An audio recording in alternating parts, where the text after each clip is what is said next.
Gravitas. I'm Palki Sharma, Upadhyay. Let's get started.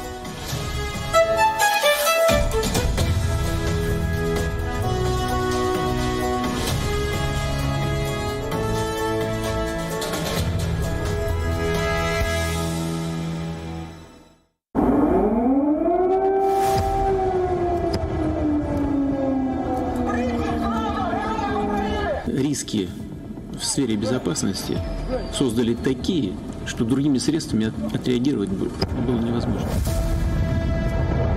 Ми не боїмось нічого. Не боїмось, захищаючи нашу державу. This continues. The pain will continue, the pain will grow. He must and he will fail. Putin is the aggressor. Putin chose this war. This hideous and barbarous venture of Vladimir Putin must end in failure.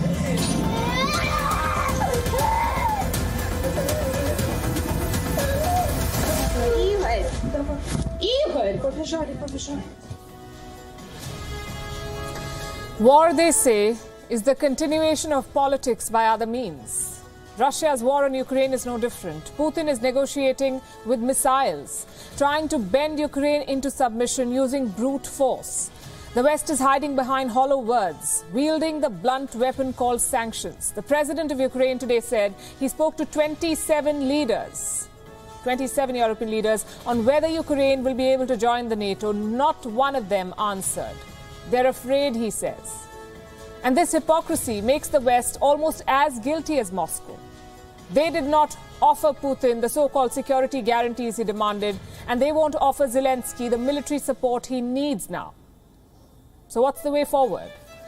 More bloodshed and misery for Ukraine, that's for sure. They're fighting, but it's a question of when, not if, they will have to give in. The way forward will be decided by Russia on its terms.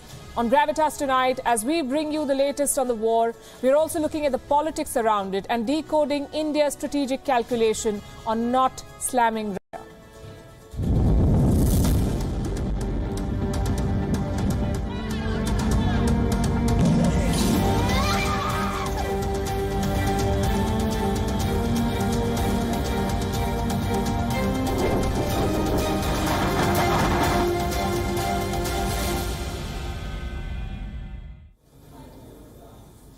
It's day 2 of Russia's invasion. Today, all the focus was on Ukraine's capital, the battle for Kyiv. It's not a question of if Russia takes the capital, it's a question of when. Ukraine is not giving up yet, but the odds are stacked against them. Around dawn, this Russian plane was shot down. It crashed into a residential area in Kyiv. Were there people inside? Was it unmanned? What was it targeting? We still don't know. This hunk of metal is all that remains of it. Right now, Russia is at the gates of Kyiv. The biggest battles are happening on the outskirts. Overnight, one airbase made all the news. Hostomel. You can see why the Russians want it. Hostomel has a full-fledged airstrip. It is just 50-odd kilometers from Kyiv. If Russia takes it, they can use it as a staging ground, land their planes, bring in supplies. And early on, they managed to do that. Russia took control of Hostomel. The helicopter swooped in on the airbase. Take a look. Вже штук 20 пролетіло. Не видно українського герба. Точно російські. Прямо над хатами. Прямо ось над хатами літають, падли. Полетіли в сторону аеропорта. Бомблять аеропорт. Чути, що йде бій. Вже штук 30 нарахував точно. Chances are it was a bloody operation. Russia claims 200 Ukrainian soldiers were killed. The Kremlin is planning to deploy paratroopers to guard the airbase, but they don't plan to hold fort. The plan is to push on to Kyiv. Russian ground troops have reached the Obolon district in Kyiv. Let me pull up the map again. Obolon is just north of central Kyiv, just 16 kilometers, 16 kilometers from the president's office. And here's what Obolon looks like right now. Deserted streets, Russian tanks moving around, Russian military vehicles ferrying soldiers. From the looks of it, there was very little opposition. Of course, Ukraine does not admit that. They say it's a street fight now, that their soldiers are challenging the Russian advance. But you have to ask, how much longer? If Russia cuts through to central Kyiv, they face a tough question. Do they march in or do they lay siege? If they march in, things could get ugly. There could be street-to-street fighting. And if that happens, there will be massive losses. More than 3 million people live in Kyiv, the capital of Ukraine, 3 million people. In the last few hours, 10,000 of them have received guns and ammo. These pictures were shot by a resident in Kyiv. Hundreds of Ukrainian soldiers are fanning out and they're carrying ammo, running frantically to their defensive positions. Clearly, Russia has cornered Ukraine. The shift was seen in President Zelensky's own temperament. He ditched the formal suit today, instead appearing in a T-shirt. You could sense the feeling of betrayal in his voice. With NATO reduced to a bystander, Zelensky offered talks with Russia. А ми не боїмось. Today, I have asked 27 European leaders whether Ukraine will be in NATO. I have asked directly. Everyone is afraid. No one answers. But we are not afraid. We are not afraid of anything. We are not afraid to defend our country. We are not afraid of Russia. We are not afraid to talk to Russia. We are not afraid to talk about anything, about security guarantees for our country. We are not afraid of talking about neutrality. We are not NATO members at the moment. But what guarantees will we get? And most importantly, which countries will give us those guarantees? Two things to note here. One, the absolute betrayal by NATO. Their toothless sanctions, their empty words, all of it contributed to this invasion. And two, this offer of talks, it is not organic. Maybe it is better if Ukraine is neutral. But that choice must be made independently, and that is not the case here. Russian soldiers are marching on Kyiv, so this is not independent choice, this is blackmail. Across Ukraine, Russian missiles continue to pound cities. Let me show you the biggest flashpoints. Mariupol on the Sea of Azov, Kharkiv in the northeast, Kyiv, the capital of course, Odessa in the south, and Chernobyl, which has now been captured by the Russians. These are the big flashpoints. Almost all central and eastern cities are on Russia's radar. Out of them, Kharkiv has seen some intense fighting. These pictures should give you an idea. Destroyed tanks, casualties lying on the floor. The Battle of Kharkiv is a bloody one. For Russia, the big advantage is their air superiority. They can take out air defense systems. They can drive out ground positions. But not every strike is on a military position. Let me show you another picture. Do you see the plume of smoke rising? That building is a hospital. It was hit by Russian missiles, killing at least 2 civilians. Simply put, this is a war crime. According to international law, civilian facilities are not targets, so hitting hospitals is beyond evil. Does this mean Ukraine is primed for invasion or surrender? Well, right now it seems to be the case. Russia's military might is simply too overwhelming for them. Having said that, the Ukrainians have something that the Russians do not. You see, Russia here is an invading force. They're fighting for politics. Ukrainians, on the other hand, are fighting for freedom and survival. And this next video sums up that attitude. A Russian warship was poised to attack a Black Sea island. On this island were more than a dozen Ukrainian soldiers. The warship demanded a surrender. Listen to how the Ukrainian soldiers reacted.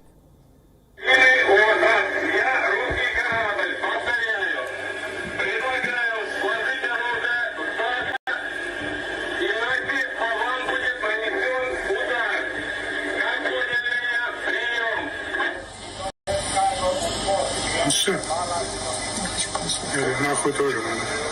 На всякий случай.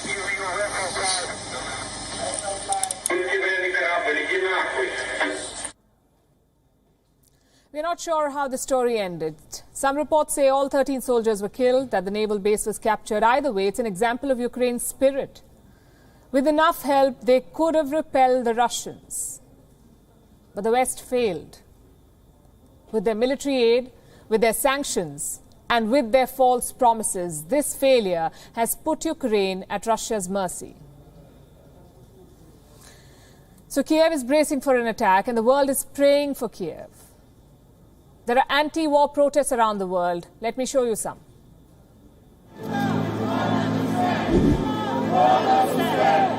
Stand with Ukraine! Stand with Ukraine! Stand with Ukraine! Stand with Ukraine! Stand with Ukraine! Russia, wake up! Russia, wake up! Russia, wake up! Stand with Ukraine! Stand with Ukraine! Stand with Ukraine! Putin is a terrorist! Putin is a terrorist! Putin is a terrorist! Руки геть від України! Руки геть від України! Putin go home! Russia go home! Russia go home! The world is shouting slogans against Russia. The loudest of these voices can be heard in Russia. People have taken to the streets. They're protesting against the war and the warmonger. Нет войне! Нет войне!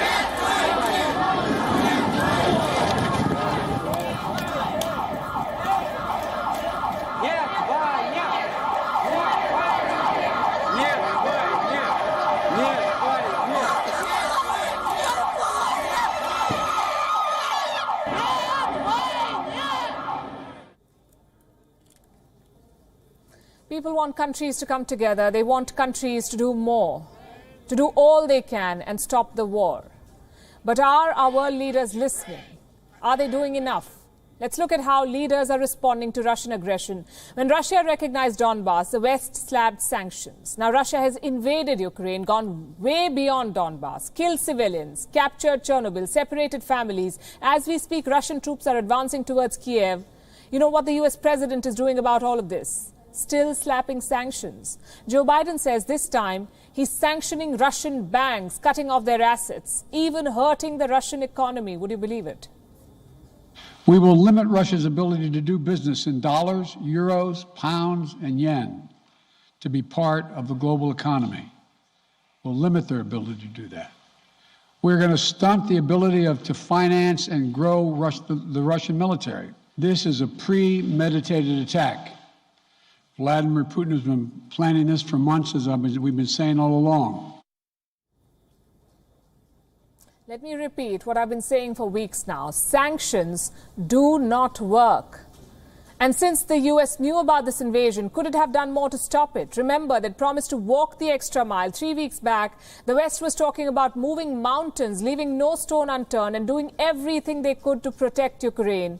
This is what Joe Biden said at the beginning of this month. Invading Ukraine will prove to be a self-inflicted wound. The United States and our allies and partners will respond decisively. The West is united and galvanized. Today, our NATO allies and the alliance is as unified and determined as it has ever been.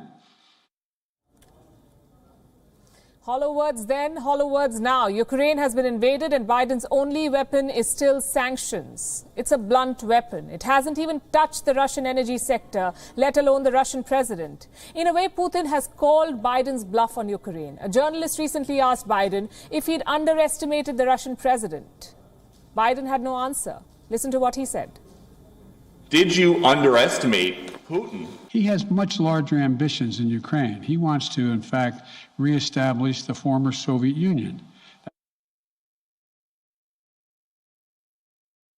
Is another issue, and we will talk about it tonight. But for the moment, let's stick to what the West is planning to do about the marching Russian troops. Are world leaders doing enough to help Ukraine? If Biden could just step out of the White House, he would hear the answer to this question. Not enough! Not enough! Not enough! Not enough! Not enough! Not enough! Not enough! Not enough! Not enough! These are protests right outside the White House. And just to be fair, Joe Biden is not the only world leader who made powerful speeches and then dodged. French President Emmanuel Macron is acing this tactic. Here's what he said a few weeks ago. Et nous allons continuer d'agir dans les semaines qui viennent. The peace and stability of the European continent are treasured by us, and we believe our duty is to do whatever is in our power to preserve it. Les Européens sont notre trésor. Well, I have news for President Macron. Europe's peace and stability have both been bombed by Russian jets. So now, will he do everything in his power to restore peace? What does he propose to do? Les sanctions portées à la Russie seront à la hauteur. Sanctions against Russia will be proportionate with the aggression it is guilty of. Militaire et économique. How do these leaders plan to weigh sanctions against human lives? The scales will never add up. You can't compensate for war crimes with money. But they're all playing the same broken record. Here's British Prime Minister Boris Johnson. Today, in concert with our allies, we will agree a massive package of economic sanctions designed in time to hobble the Russian economy. And to that end, we must also collectively cease the dependence on Russian oil and gas that for too long has given Putin his grip on Western politics. Russia has attacked a country, and Johnson's best response is, we will try to end our dependence on Russian oil. Just last week, the same man, the British Prime Minister, was resolute and ready to punish Russia. This is what he said at the Munich Security Conference. But if dialogue fails, and if Russia chooses to use violence against an innocent and peaceful population in Ukraine, and to disregard the norms of civilized behavior between states, and to disregard the Charter of the United Nations, then we at this conference should be in no doubt that it is in our collective interest that Russia should ultimately fail and be seen to fail. What, if I may ask, is Johnson doing to ensure that Russia fails in this war? His sanctions clearly are not enough. And I'm not the only one saying this. The leader, in fact, the only leader standing up to Russia at this point, is saying this. Цим ранком ми захищаємо нашу державу. This morning we are defending our state alone, as we did yesterday. The world's most powerful forces are watching from afar. Did yesterday's sanctions convince Russia? We can hear that in our sky and see it on our earth, that this is clearly not enough. На нашій території. Zelensky says he's defending his country alone. The West had promised to stand with Ukraine. Biden had sold himself as the leader who could handle a global crisis. Macron had projected himself as the de facto leader of Europe, one who could save the continent from a war. When time came to rise to the occasion, these leaders hid behind hollow words. But for a moment, let's try to look at the strategies these leaders are mulling, the kind of measures they're taking to limit the Russian advance. Also, what about Putin's plans? What does he plan to do next, now that his troops have encircled Kyiv? To discuss this, I'm being joined by my colleagues. We have Benji Iyer from Washington, D.C., Giles Gibson will be with us from Moscow, Chris Jones from London, and Trent Murray from Berlin. Benji, let's start with you. The US president met G7 leaders last evening. He's also announced additional sanctions on Russia. What can you tell us about his strategy and the steps that he plans to take? Well, Joe Biden now going even further than sanctions. He's ordered his military to send 7,000 extra troops to Eastern Europe, although he stresses these troops will not be engaged directly in combat. They are there simply to reassure and to assist NATO allies in the region. Note that Ukraine, of course, not one of those NATO allies. But as you noted, Mr. Biden's main strategy still seems to be, along with other allies, going down the route of sanctions, arguing that this is going to prevent Vladimir Putin, his oligarch allies, from being able to carry out business, especially at the 4 largest banks there. But there's still a lot of disagreement over banning Russia's access to different international payment systems. Mr. Biden argues that actually he's not able to pursue with that direction because of Europe. It's the EU which is becoming hesitant around whether to take that particular step. There is, I should add, some optimism within the United States this morning. Former director of the CIA, David Petraeus, says actually, despite there being significant damage, death toll, advance of Russian troops coming through Ukraine, he feels that he's been slightly underwhelmed by the progress so far and that it's inspiring to see NATO allies come together in the way they they have, for example, in the past couple of hours at a virtual emergency summit. The alternative, of course, is that Russia continues in its advance. It takes Kyiv, it puts in some sort of puppet government, and then they're left in a situation where the invasion's over. There's essentially an occupation against which Ukrainian civilians will have to essentially start an insurgency. So, if I've got this right, the entire strategy is around securing Eastern Europe, not so much helping Ukraine, but reassuring the NATO allies, and reassurances will not be enough for Kyiv at this point. Benji, reports also saying that the US has reached out to several countries in order to get Russia to the talking table. In fact, Joe Biden has himself stated that he's going to have consultations with India, as he put it, regarding this. What do we know about Washington reaching out to New Delhi? Well, for a long time, the White House has been trying to pursue a path of diplomacy. For weeks now, attempts to get round the negotiating table, but a lot of those attempts have been unsuccessful. The White House continues to pursue that strategy, as you say, with different partners around the world, including India. But ultimately, many feel that we're past that point now, whereby dialogue and discussion simply aren't going to help. There were further potential talks between Russia and Ukraine, maybe in Belarus, but again, the grounds for those are not something that both sides are agreeing on. And therefore, we're left in a situation where Western allies are going to have to try to find potentially a different way forward. The priority in the United States, though, remains defending NATO allies in the region. Article 5 of the NATO treaty sets out very clearly that if one of those nations are attacked by Russia, by anybody else, then the US is bound by international law to come to their defence. And then we'd essentially be in a situation where the United States is waging war on Russia. Giles, Russia says that it's ready to talk to Ukraine. Only the Ukrainian armed forces lay down their arms. What do you make of this statement? And what kind of talks can happen while a full-scale invasion is on, and the kind of invasion in which Russia clearly has the upper hand? We've been hearing from Dmitry Peskov, the spokesperson for President Putin, talking about how the Kremlin, Russia, is open to holding negotiations, talks with the Ukrainians in the capital of Belarus, Minsk. We've also heard in previous hours from a Ukrainian government official talking about how they are willing to discuss becoming neutral in terms of whether they want to become a member of NATO or not. Also, another key bit of diplomacy going on in the last few hours. We've had reports from Chinese state media saying that Vladimir Putin has had a telephone conversation with the Chinese president Xi Jinping, and Chinese state media saying that Xi told Putin that he supports negotiations going on between the Ukrainians and the Russians. Trent, in fact, I wanted to come to Chris first. I think London's strategy is also centered around sanctions. We've heard that the UK is planning to shut Russian banks out of its financial system, and Putin's former son-in-law, who lives in the UK, could also come under some kind of sanctions. What more can you tell us about Boris Johnson's strategy?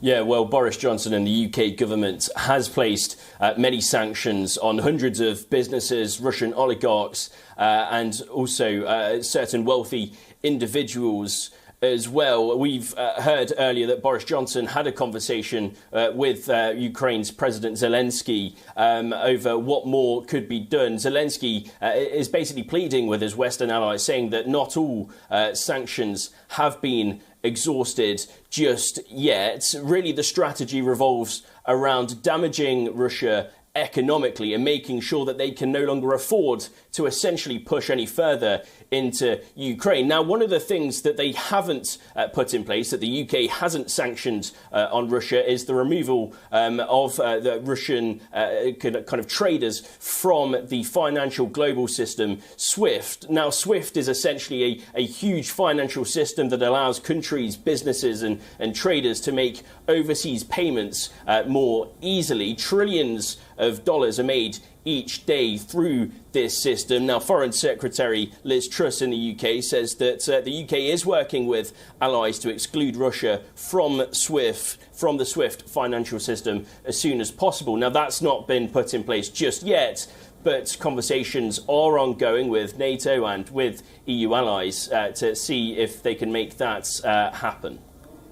And the German Chancellor is not someone who's in favour of this. Trent, he has opposed cutting Russia off SWIFT. He says such measures could be reserved for the future. What would such a future entail? How much more aggression does Russia have to show to qualify for these measures?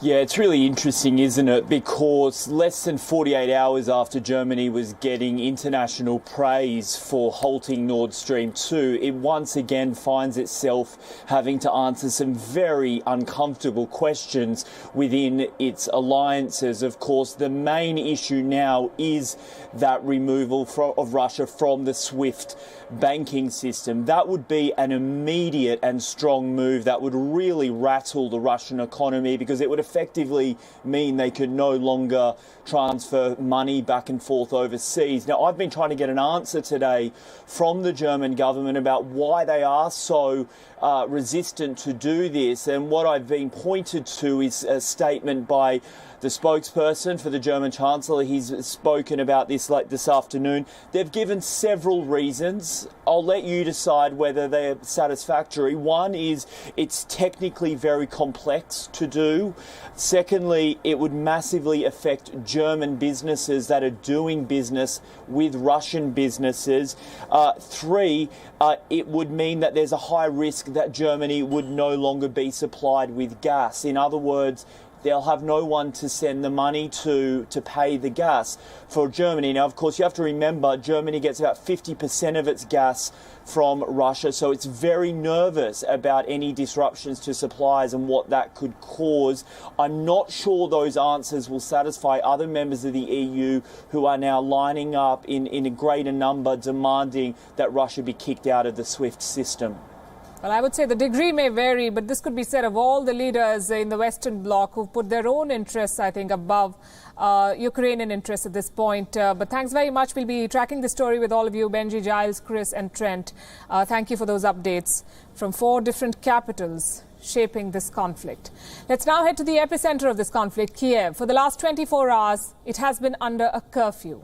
As Russian tanks continue to advance and Ukrainian troops struggle to put up a resistance, how's the city faring? Is there still hope for a pushback? To discuss this, I'm joined by Olga Tokaryuk. She's an independent journalist based in Kyiv. Olga, what can you tell us about the current situation in your city? Well, Ukraine is facing a full-scale Russian invasion. Russia attacked Ukraine without any reason, without any plausible explanation, in a pure act of aggression. Ukrainian children woke up at 5 o'clock in the morning yesterday because of Russian airstrikes, because of explosions. They were asking their mothers, Mom, did Russians come to kill us? This is a horrible situation nobody will ever, want to imagine to live in. This is a totally unprovoked war of aggression on Ukraine, because Putin doesn't want to see Ukraine exist as an independent and democratic state. Currently, Russian forces are trying to advance towards Kyiv. They are trying to capture Ukrainian capital with the possible goal of decapitating the government and installing a puppet regime. Ukrainian soldiers are really putting in a very strong resistance. They are defending their country. We are seeing a lot of Ukrainian men joining the ranks of the armed forces and territorial defense units. We are seeing long queues of these men in all areas of Ukraine, joining the effort to defend their country. What is happening is really horrific, because Russia is not only targeting military objects, it is targeting civilian infrastructure. Hospitals have been targeted in eastern Ukraine and people died, civilian people died, and the medical personnel.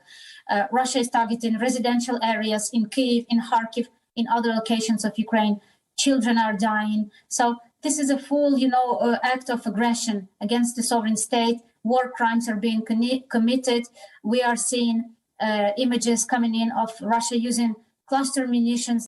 This is a criminal act of aggression that is going on. Right, Olga, thanks very much for bringing us that update, and do stay safe. Russia's blitzkrieg is nearly complete. The next question is, how do you wrap up this war? Right now, Vladimir Putin holds all the cards. Broadly speaking, he has three options. Number one, remove Zelensky and install a puppet leader, sort of like a coup. Option number two, keep Zelensky but force Ukraine to abandon its NATO ambition. Or number three, a direct occupation. That last one is highly unlikely. Putin knows the cost of occupying a country. There will be a full-blown pushback. The West will likely funnel weapons and funds. So effectively, that leaves two options, a coup or a neutrality clause. Which way will Vladimir Putin go? His foreign minister Sergei Lavrov dropped a hint today. He says Zelensky is not being honest about the neutral status. Last December, we suggested to discuss security guarantees, and Volodymyr Zelensky was well aware of this. He didn't want to fulfill that obligation as much as his Western patrons didn't want to comply with the commitment contained in these words. And everybody was repeatedly saying that the right to choose an alliance is sacred to defend Ukraine. So now he's lying to you when he says that he's ready to discuss the neutral status of Ukraine.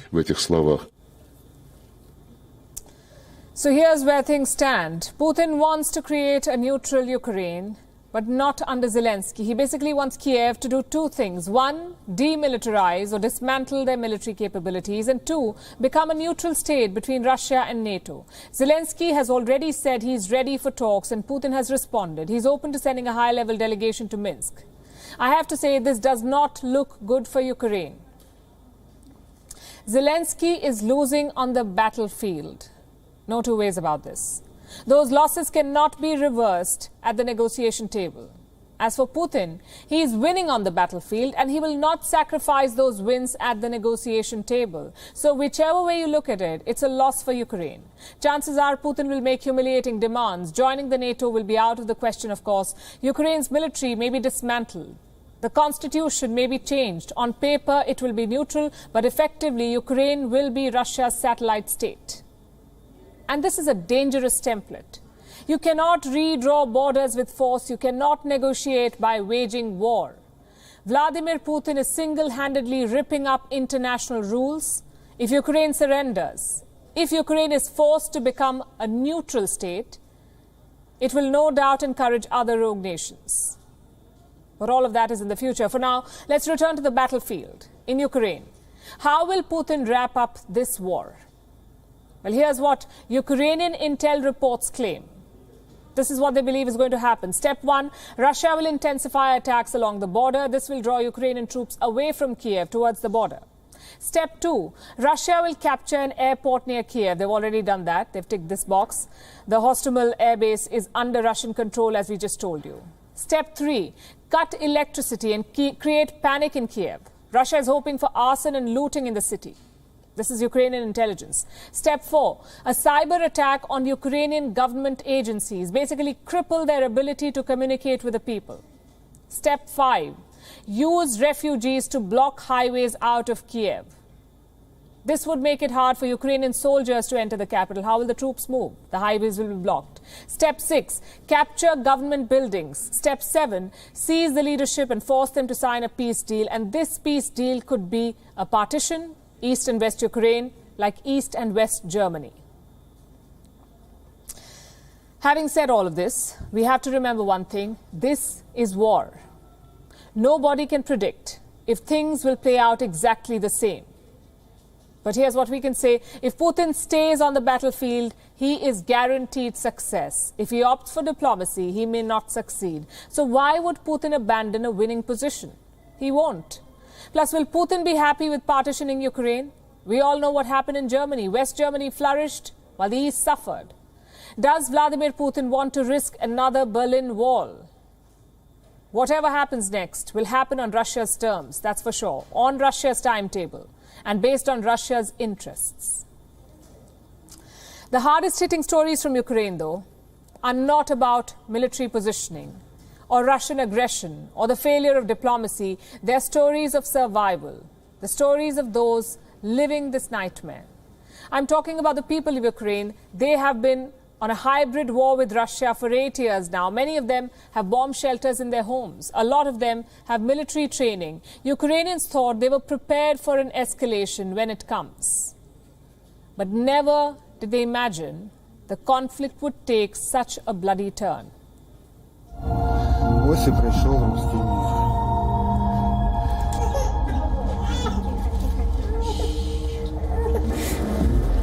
Папа, сегодня.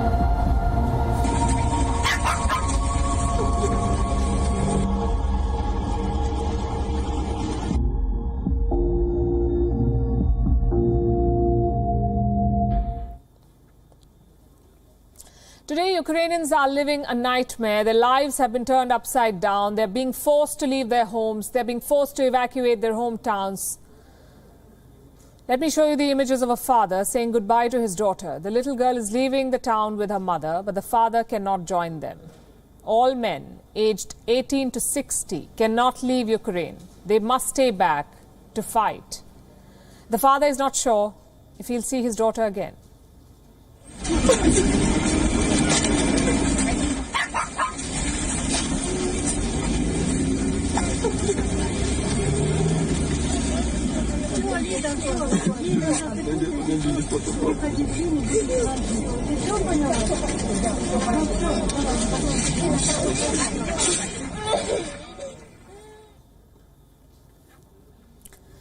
It's hard to imagine the rush of emotion going through him. Here's another father saying goodbye to his daughter.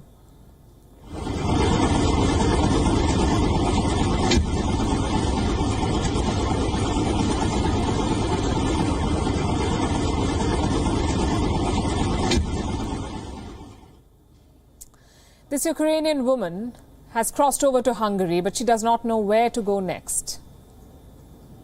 We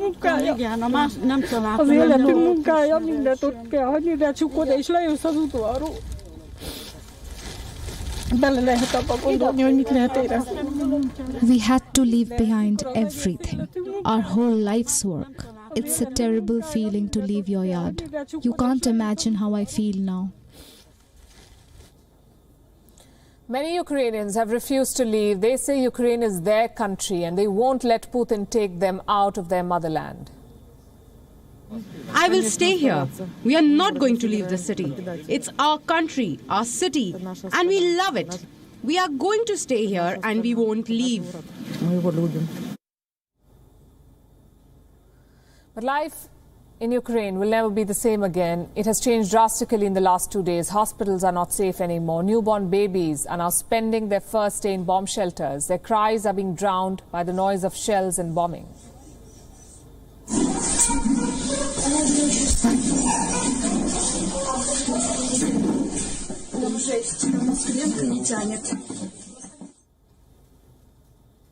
The streets outside are not safe either. This man's car was run over by a tank. His fault? Nothing.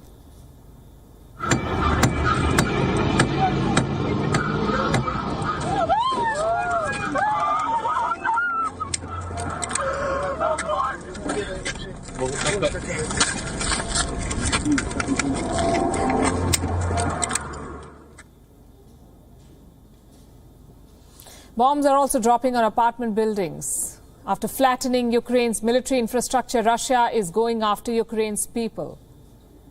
I was sleeping. There was a sharp explosion and I was thrown 3 meters from the room into the corridor. That was it. The glass shattered. There were sounds coming in from the street. I got scared and started crawling on the floor.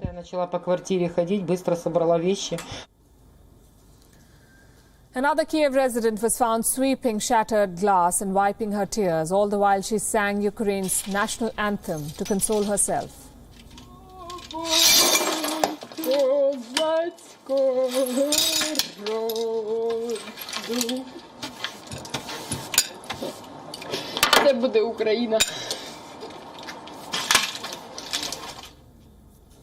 Where will these people go?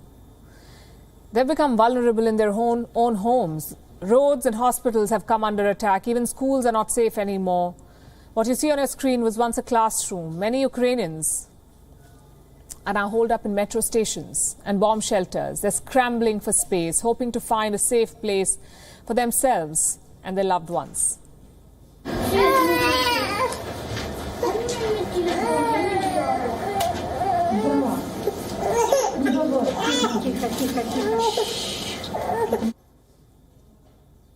This old man was seen stuck in traffic. "Where are you going?" a journalist asked him. "To fetch my children and take them to safety," he said, before breaking into tears. За детьми едем, детей надо вывести.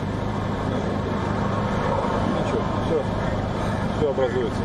Сука, подлюка, чтоб он усрался, этот Путин падла. Even after all of this country remains resilient. Ukrainians are stronger than ever and hopeful. Look at this woman. She's all alone on the streets of Kyiv, praying near a monastery and hoping for a miracle.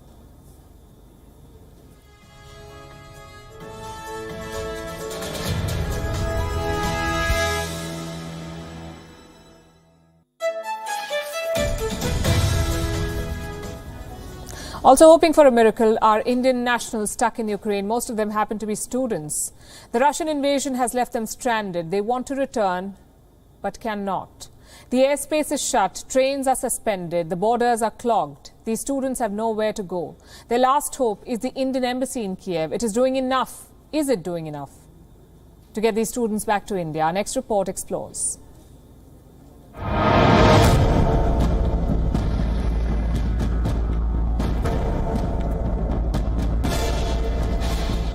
They were unprepared.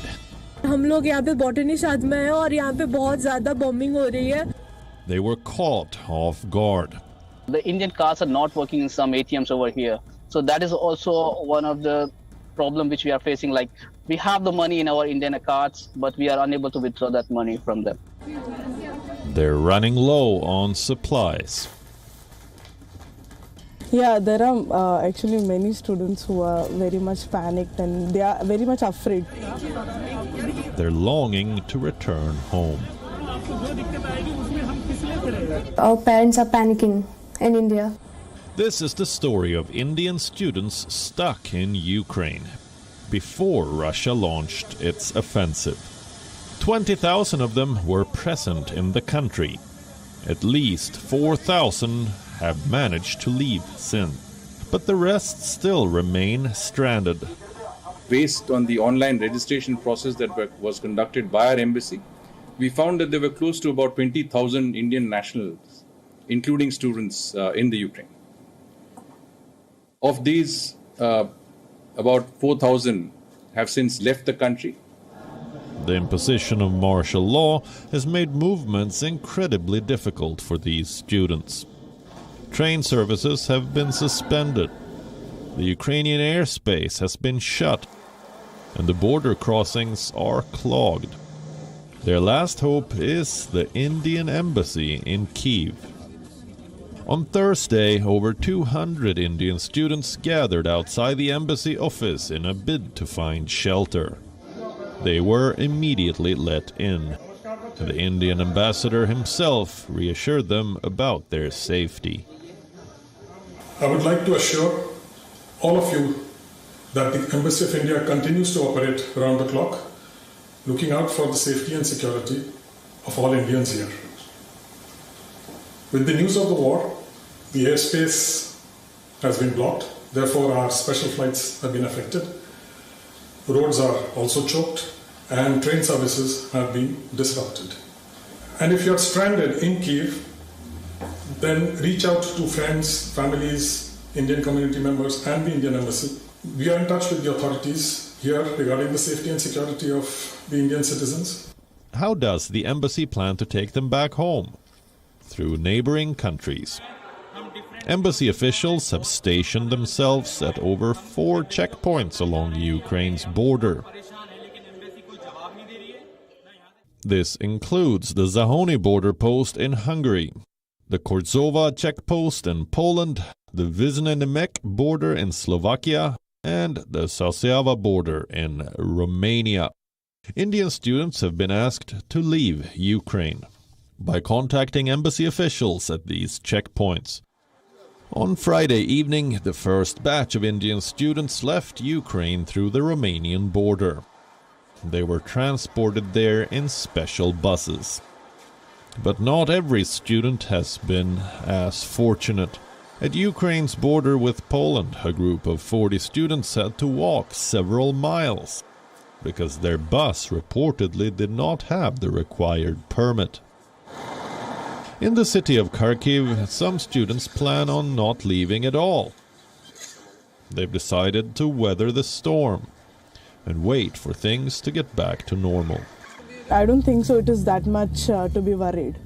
So we have planned to stay here until and unless our agent or contractor asks us to leave, then we will leave. Some students may not seem as worried, but back in India, a lot of parents are losing sleep. They're offering prayers for the safety of their children, anxiously waiting for them to return home at the earliest. बच्चे तो माँ कह रही है कि सब ठीक है, लेकिन यहाँ न्यूज़ में और हम लोगों को जो आघात हो रहा है कि ये लड़ाइयाँ बढ़ती जा रही हैं। वहाँ के हालात बहुत ख़राब हैं। टीवी पर न्यूज़ देख कर दिमाग ख़राब हो रखा है कि बच्चे के साथ क्या होगा, कब आएंगे बच्चे। बहुत टेंशन हो रखी है उनकी। जिससे वो फ्लाइंग करता है जिस एयरपोर्ट से, उसी में भी बॉम्बिंग हुआ। वो आने का कोई ऑप्शन ही नहीं है अभी थोड़ा बेटा भी वो भी थोड़ा सा नर्वस हो गया अभी। These requests are not going unnoticed. The Indian government is trying to organize special evacuation flights. Reports say the Indian Air Force is also on standby to airlift the students.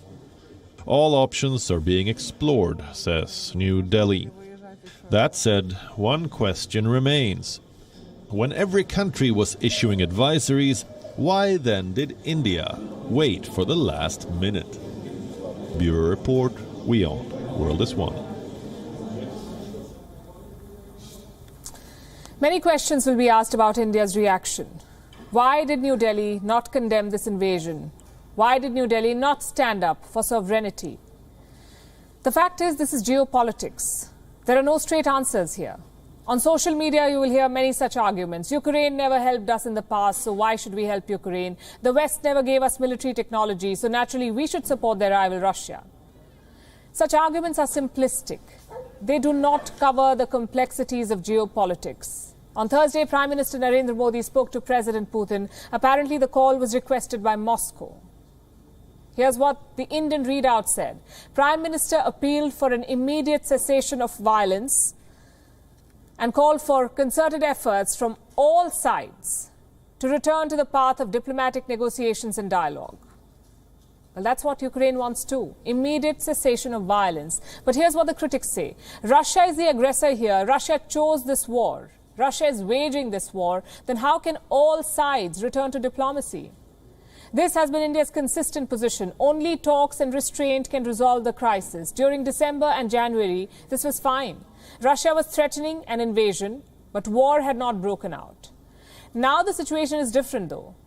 Dozens of soldiers are dying in Ukraine. Thousands are fleeing the country. This is not about power politics anymore. This is about principles too. Do you defend sovereignty or not? Historically, the West has never supported India. On military aid, on diplomatic support, on nuclear energy, the West wanted a lackey, and they found one in India's rival, that is Pakistan. So naturally, India moved closer to the Soviet Union, and that partnership continued even after 1991. Russia's first president, Boris Yeltsin, visited India in 1993. He openly supported India on Kashmir. He said, truth is on India's side. And don't forget all the military support. India got submarines, aircraft carriers, rifles, all kind of military aid from the Soviet Union. That continues under Russia. 23% of Russia's military export is to India. More than 50% of India's military assets are of Soviet or Russian origin. Not to mention the joint projects like BrahMos. You know all of this. The bottom line is this. Russia helped India when no one else did. Russian weapons still dominate India's arsenal. That is the argument for neutrality. What is the opposing argument? That principles sometimes, if not always, have to be more important than politics. India too has powerful neighbors. India too has disputed borders. So should New Delhi have stood up for Ukraine in this time of crisis? It may sound like an emotional argument, but there is logic here as well. In the last decade, India-US relations have grown many-fold. Today, the ties are all-encompassing. Security, economy, diplomacy, on most things, India and the US agree. This Indian administration, the current government, has invested a lot in this relationship, more than any other in recent history.